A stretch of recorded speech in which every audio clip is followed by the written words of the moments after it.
Thanks for making time. So share us a little bit about your personal journey. Um, you know, where did you grow up? What did you want to be when you were little, and how did you end up? I won't spoil. I'll let you get to it. But what are you doing now, and how did you end up there? Sure. So I was born in Daegu, South Korea. We moved to Minnesota when I was little, and I grew up in Minnesota. Went to the University of Minnesota, and I dropped out after my second year. I thought I was the dumbest individual in the world because, as all Asian kids will tell you, there's an enormous pressure to become doctors, engineers, lawyers. Yep. I completely failed that. Um, Depression, didn't know what I was going to do. Just on a whim, moved to LA. No friends, no money. I got three jobs in hospitality. One of them was making $8 an hour, seating celebrities at a restaurant in Beverly Hills, making an average of $7 a day in tips. Oh, But yeah, that was the catalyst, and I met a huge network from the restaurant industry that helped to launch my experiential event industry for about 10 years. And then I launched my first tech company with a client of mine from the event business. That turned into Surkus.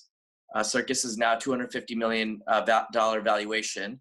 And then 2 years ago, some of the team and I launched a new company called Vezt, which is the world's first blockchain music royalty marketplace. We let fans invest in your favorite music, per se.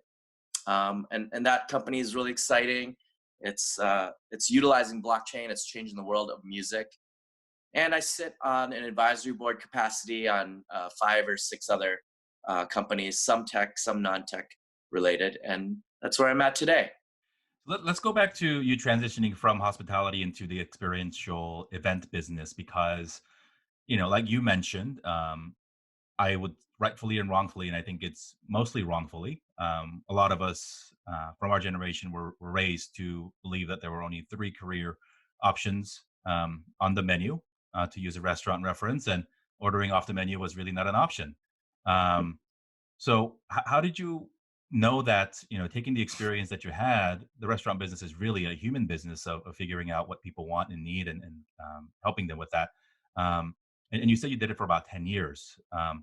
What was the transition point there? And, how did your, I guess, Minnesota, again, I guess, not to jump around too much, but also is a place where there's not a ton of Korean Americans, as many as LA or other places. How did all that inform not only your decision to start an event business in LA in a very celebrity driven community, but what did you do differently, and what were some of the cultural things that helped you be super successful in that? So you're right. There's not a lot of Koreans in Minnesota, but the way I grew up here, I think kind of helped shape who I am and what made me successful today. Um, because I was an Asian American dude and not like the only minority in my school, I felt like I was fairly popular growing up in high school. But once we got to the age where we could do all age nightclubs, I think I was like 16. We go to like these weird random clubs where five or six different schools, like kids from different schools would go there. And all of a sudden, there's all these girls that, we never had any context with. So I'd go there with my buddies. They'd talk to a few girls, get shot down, and end up getting drunk for the rest of the night. And me, I'm thinking, wow, there's hundreds of cute girls from all these different schools that we've never met. I'm just going to talk to all of them and probably get shot down by all of them, but maybe I can pull a few numbers here. So instead of like talking to a few girls, I would talk to literally 100 girls, like Terminator, and I'd get shot down by a ton of them. But at the end of the day, I didn't get two or three phone numbers. I'd get like 20 or 30 numbers. And then eventually, every time kids would have like bonfires or house parties, people would be like, "Hey, Jin, can you invite those girls from that school?" And I kind of became that go-to plug for bringing cute girls from other schools. And that wasn't what I meant to go out to do, but it's kind of like I learned how to become impervious to rejection. So when you put yourself out there and I guess it's kind of like sales. Like you've got to get rejected like every day. And if you don't, then you're not doing it right. And I guess I learned that from a young age. that it's okay to get rejected. It's like, it's nothing. Just keep going after what you want, learn, optimize, whatever. Anyway, that's the core tenet of my personality. When I got to the restaurant industry, I only did that out of desperation because I was broke and nearly homeless. So I needed to get anything. But I said to myself, if I'm in Beverly Hills and I'm going to choose a restaurant, I'm not going to choose Olive Garden. I'm going to shoot for the best restaurant in the city. There's probably going to be models, celebrities, high net worth, billionaires, investors, all these people. Let me just try to get the best possible job, the crappiest job in the best restaurant, which I did. It was a restaurant called Crustacean. It was on Little Santa Monica in Bedford. And at the time, it was one of the hottest restaurants. Met a ton of celebrities. It was a pretty bad experience. I wasn't treated that great, but within a few months, they promoted me to a floor manager, a low-level floor manager. And then from there, I got some experience managing a restaurant. And when this new restaurant called Mastro's opened up in Beverly Hills, I instantly applied there. That was the talk of the town in the hospitality industry. And they're spending millions of dollars. Like, that's where you wanted to go. So I got a job there, became an assistant manager at Mastro's. I learned everything I possibly could. And I'm a vegetarian, and I have been for 25 years. So to this day, I don't tell too many people this. I've never even eaten a steak or any meat at any of the restaurants I ran.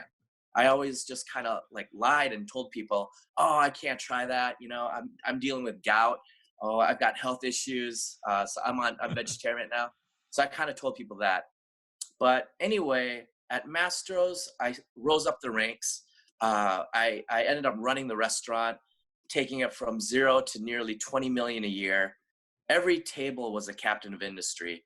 Every table, every night was Sumner Redstone, Rupert Murdoch, Bill Clinton, Bill Gates, Warren Buffett, not to mention the celebrities, Tom Cruise, Brad Pitt, like all these kind of names. And eventually people, really, I don't know, they kind of took to me, and they would take care of me, have me sit down. I got to meet their friends. I made an incredible network. And when people say your network is your net worth, it's not a cliche, it's actually a thing. Like, if you've got nothing, you got to do everything you can to build out your network as quickly, as powerful, and as impactfully as possible. And I ended up building maybe one of the best networks. Like, it's better than my network today, probably. I don't know. It was incredible, that Mastro's, my phone directory. And then from there, I got an idea. Why don't I throw celebrity-driven experiential events? This was in 2005. So between 2005 and 2010, that's what I did. We're very event-rich in LA. There's always products, services, businesses, messages that are always being promoted. You always need celebrities. There's always brands that want to be associated with it. It's just a great place to build something. And I was able to do that and build a really great small business, making, six figures and up annually until 2005. And that's when I had an interesting meeting with some tech people. And that's when I first got involved in technology. And that path is another story. One, be nice to your restaurant people, especially today, because they might end up being you one day. Not because of that, but it's the right human thing to do. And with particular sensitivity to all that's going on in today's climate, if you have friends in the service industry, reach out and say hello. I think that is yet another reminder. So it sounds like you're just a born or a learned opportunist, right? Like most adolescent teenage boys, when they go into a room full of girls that they've never met, it's usually fear and cold sweaty palms. And but you just said, screw it, I'm just gonna play the numbers game and see what happens. And even your strategy in landing a job at Crustacean, then Mastro's, and how many thousands of servers and other folks who worked with you did not take advantage of the relationships and the names that were coming in, either because they thought they couldn't, waiting for permission, or they just didn't really see the value in it. So I think your perspective is fascinating.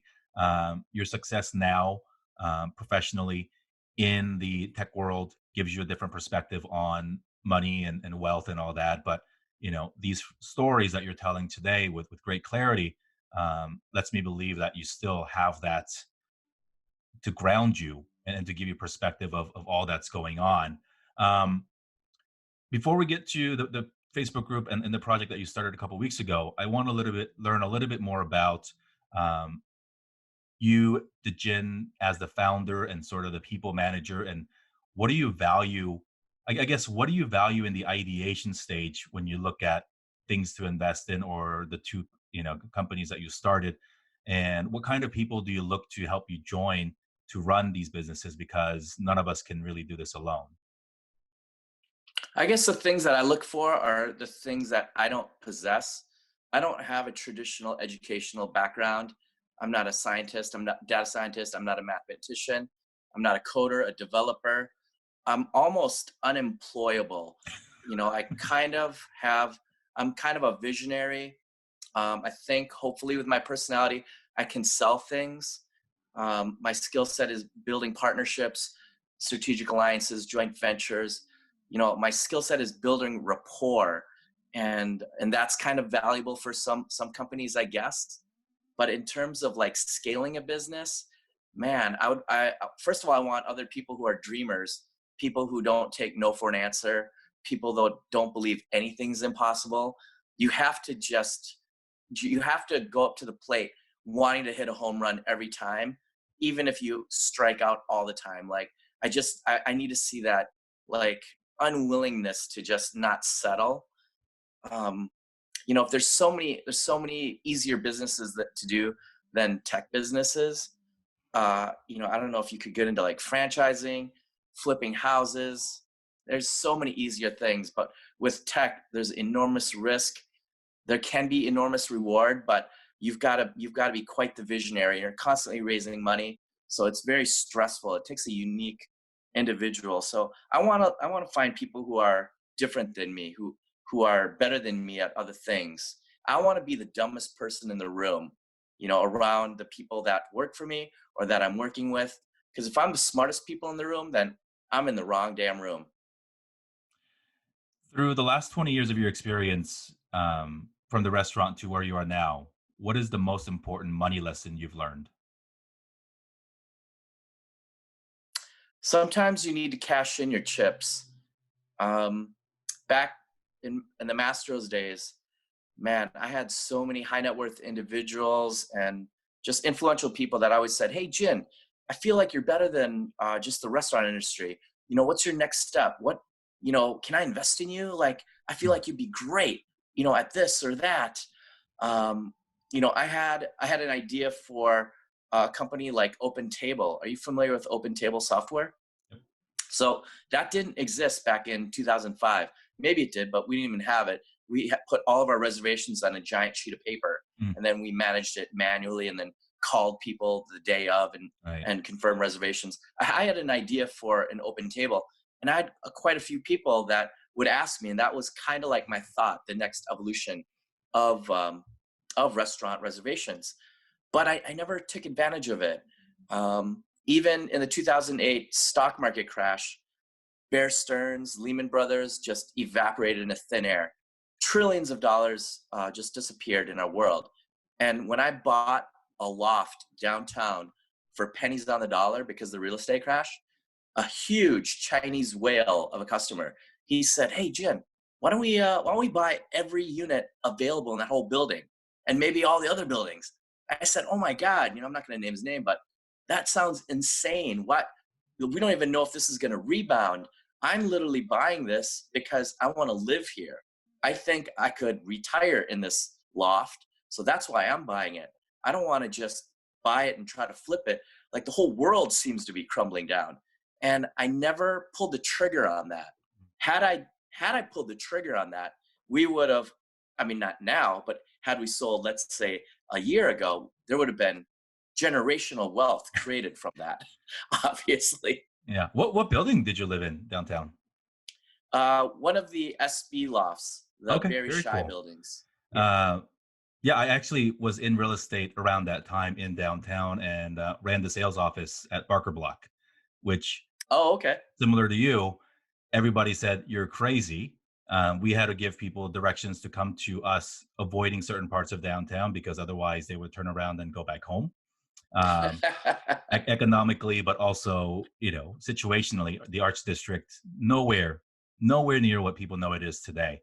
Um, that gives us a lot of context for where I want to go with this next, which is you created a Facebook group a week or two ago, and it is the Economic Impact LA COVID-19 Economic Impact Facebook group, where yes, there are a lot of other discussions on the health concerns, the activating the community, reporting racism, but you've chose a topic that is on everybody's mind, which is how does this affect us and the greater community in two ways, which is, I guess, three ways. One, national economy wise, and three, just our local economies, and three, just us individually. Um, what motivated you to start that group, and why is that topic so important to you? So, not to get too political on your show, but I was a Andrew Yang supporter because his platform of the job apocalypse really resonated with me. This is something I've been talking about for a really long time prior to even hearing about Andrew Yang. The fact that robotics, automation, AI, deep learning, machine learning are going to eliminate the majority of jobs that we can imagine. If prior to this quarantine, if you're in front of a computer, you will be automated by software or scripts or automation or AI. And at some point there will be, quote unquote, some kind of a job apocalypse, whether it happens because of technology or because of the coronavirus. And when this pandemic first happened, I remember, I think it was the 13th of this month. That's when the NBA shut down. Right. That's when it like occurred to me, like, wow, this is something. Even in the worst case scenario, we may not get back to normal within a reasonable time. In the worst case scenario, it could last a couple months, 2 months, 3 months. Most businesses don't have the cash flow. Most human beings don't have the cash flow to last a couple days, let alone maybe a month, especially if you're a gig employee or you're an out of work actor model working in a restaurant to supplement your income. The majority of people in LA in the creative fields don't have that kind of cushion. So my immediate concern was, wow, what are we going to do to support the local economy? What are we going to do to support some of these livelihoods? If this is ongoing, what is the threshold that the world can withstand on a macroeconomic level and a microeconomic level? Because all of it's tied in together. We saw like a multi-trillion-dollar economic stimulus package being talked about. We pumped it into the markets. It evaporated within moments. And you're right. We could give people $1,500 as a one-time infusion. And what is that? Is that a sustainable solution? And if we give it to them every month, like Andrew Yang, is that sustainable? There's a lot of questions. So the first thing we need to do is, calm the panic, the hysteria, the concerns. All of it is valid, but we need to come together as a community. Let's talk it over. We could just, run our lives based on hysteria, but it's not productive. So let's come together, let's talk about it, and then rationally discuss solutions, ideas, concerns. Let's plan together. And I didn't really have a plan, but I kind of thought that this is something that could benefit a lot of us, because a prolonged quarantine will impact everybody. If tens of millions or hundreds of millions of people without a job, Jeff Bezos may not survive Amazon. 75% of Amazon's business is based on AWS cloud server business, not necessarily, shilling pens and consumer goods. Right. But still, that business, his server business, will suffer because the companies who use that may not have customers anymore. So it's a cascading effect. Tim Cook at Apple needs to be concerned. Who's going to buy $1,000 iPhone when no one has a job anymore? So it's a much bigger problem, or it could be, than you think. It's just like my job or my ability to pay rent. So it's Right. a lot bigger. I think you're right. Many young folks who are lucky or privileged or whatever to have a corporate job right now who are whose biggest worry might be, what do I watch on Netflix, because the checks keep coming in and you can work from home, and you're able to, at least for now, afford all the comforts that allow you to be at home. I don't know if anybody is still worried about what you just said, which is your company might, the revenue stream might stop if this thing goes a little bit longer. And obviously, the world's economy is interconnected. So it's not necessarily about, giving the airline 60 billion. Cool, but what if nobody flies? Right? Like, it's not, that assumes that once they put the infrastructure back up, that people fill those seats. Um, and who are the biggest travelers? Businesses, consultants. And if they don't have clients, if they're not spending any money, who cares if the airlines are operational? Um, I would imagine you've had very many conversations with the members of that group, either on Facebook or in person, and with your network since starting this community. What is one thing that you've learned, or have relearned about the members and what they're worried about today? The main concern is how are we going to get through this month, the next month? What are we going to do if this is an ongoing situation? Is this a doomsday situation? Is this cataclysmic? I don't think it is. If you look at the numbers in Korea and Germany, the mortality rate is under 1%. The recovery rate keeps on growing just as the infections do.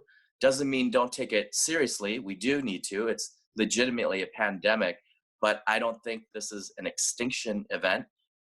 There are going to be a lot of defaults. There's going to be a lot of bankruptcies. A lot of businesses are going to go out of business. The world is not going to be the same. There's a lot of people who are financially not going to be okay out of this, but we're going to have to prepare, and we're going to have to pivot, and we need to talk to one another and connect and figure out what does that pivoting look like. And let's say that the United States uses quantitative easing or whatever else economic stimulus package we have to print money out of thin air and give people 2, 3, 4,000 a month for infinity. That's not going to be sustainable either. At some point, we're going to figure out how do we replenish that money that the government is printing. What does that macroeconomic model look like? So I guess there's more questions than answers, and at this time, unfortunately, that's, I guess, the only goal for the group is to figure out what are the questions, so then we can maybe help ideate solutions. Yeah, and I think, from my involvement in the group, it is an extremely supportive group of sharing and not hoarding information, which I think is right now perhaps the most important commodity, which is, hey, the city, the county, the state, this nonprofit, there are resources. I think the headlines in mass media are the federal government is X, is Y. But as we go down to the lower, more local levels of government, some of the nonprofits, probably some celebrity friends of yours and some business leader friends of yours are personally, creating opportunities, hiring more people. Obviously, supermarket business and Amazon is right now in the short term needing more people. There are, funds being created to offset some of the losses. I've heard some heartwarming stories of, both commercial and residential landlords telling their tenants, "Hey, we're on this thing together. Don't worry. I'm built to, withstand stuff like this." So, and I think if nothing else, people may feel, especially business owners, because of just the personality that it takes to start a business, they feel extremely alone and they're not used to asking for help.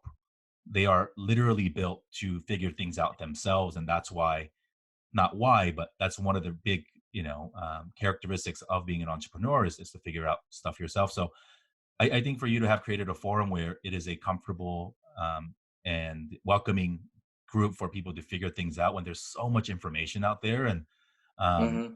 and even within our different cultural communities, hell, language is a barrier, right? Like our parents' generation Sure. in LA, you have to almost do things in Korean, Chinese, Spanish, Vietnamese for everybody to get on the same page. So for us in our generations to be able to share that, even if we're not small business owners ourselves, and then to be able to share that out with the people, I want to applaud you and thank you for creating that, because Thank even, you. it's great. I think um, there's a lot of things that we can be sharing on Facebook. A lot of negativity and, uh, applauding you for doing the things that I think will impact people the most, and the impact that I think you've done even with that Facebook group is probably going to be felt for a long time, and hopefully things will get better. But first of the month is right around the corner, which will be, I think, in some way people just thought and hoped that all this would go away by 1st of April, or that some magical checks would appear in your bank account. Neither are going to happen, at least in LA, or at least it seems as so. We got about a week for people to figure stuff out. So even just knowing that they're not alone, I think is a big, big sigh of relief for a lot of people. Um, Jen, I want to thank you for your time and all the work that you've done, and invite you back so we can talk about the real fun stuff that you've been up to. Um, and next time, I would love to get more insight on meeting Gary Vaynerchuk, who is somebody that I listen to a lot and get a lot of inspiration from.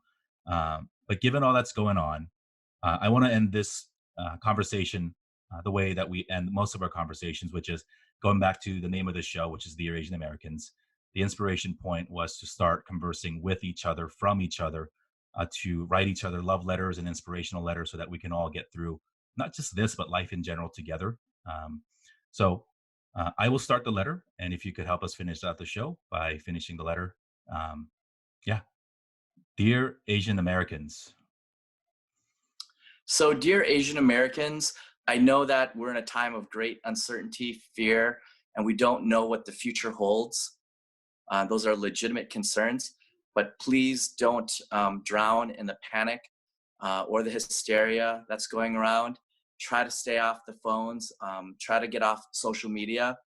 If you can, try to be productive, connect with your family, your friends, just like you and I are doing right now on Zoom. Zoom is an amazing product. Host your own Zoom happy hours, learn from each other, barter skills. Try to come out of this stronger and better than ever before. I think this is a great opportunity. We're kind of learning what is most important right now. There's a lot of time to reflect, and we're understanding our priorities. There's not a lot of shopping going on.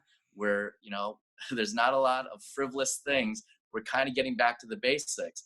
We're connecting with the people that we love, and we're connecting with information that inspires us and that moves us. And you can do the same. Everyone is a beacon of light and an inspiration to someone else. So try to pass that along if you can.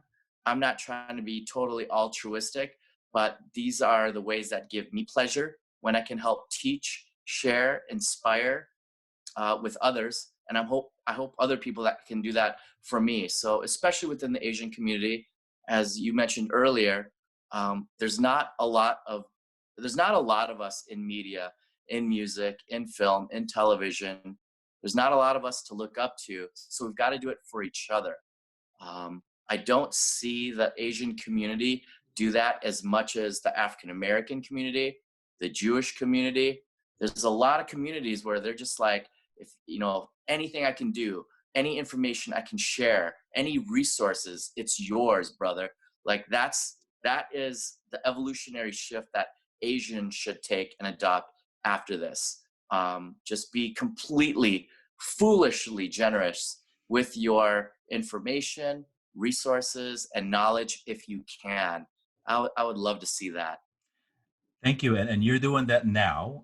You're running a number of these conversations where you're in the host chair and you're interviewing other people in a series that you're calling Coffee and Quarantine. So we'll link Jin's Instagram and Facebook pages and where you can find those below. Um, I think it's awesome. I think when we meet somebody like you, who we look at you in a current snapshot of, he's the founder of this cool company and he's grown it. And as with all of our guests, then we look back and go, how the hell did you move here? And what were your first years like? And everything starts to make sense because there's context. And um, part of the reason I wanted to start these conversations on my podcast is to go back to the earlier years, right? Like you said, we need to share knowledge and information. And we have a unique history in America that not a lot of even other immigrant groups can say that they understand because Yep. of how we moved here. Most Koreans moved here on our free will. Some other, folks from different countries did not, particularly in Minnesota, right? So, Hmm. how does that impact your attitude towards your identity of your home country plus America? A lot of different complexities. I am equally hopeful, Jen, as you said, we want to get to a point like other communities where it's share, share, share, and a rising tide lifts all boats. It's a challenging, obviously, because of language, culture, and different things, inter-Asian politics and histories. But um, you know, out of this, after everything subsides, because in the face of racism and xenophobia, we have to stick together. I 100% agree with you. We have to come out of this stronger. We have to come out of this louder. I did not intend to start an Asian American podcast 2 weeks before all this crap happened, but I'm glad I did because I've gotten to meet people like you and share your story.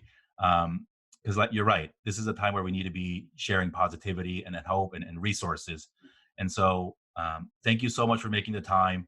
In addition to running your companies, it's busy for you, I understand, and thank you for making time for what is important and reminding us, some of the things that we need to be focusing on, which basic human to human needs and connection. So, Jin, thank you so much, and please come back when times are better. And as much as I love Zoom, would love to have the next conversation in person, man.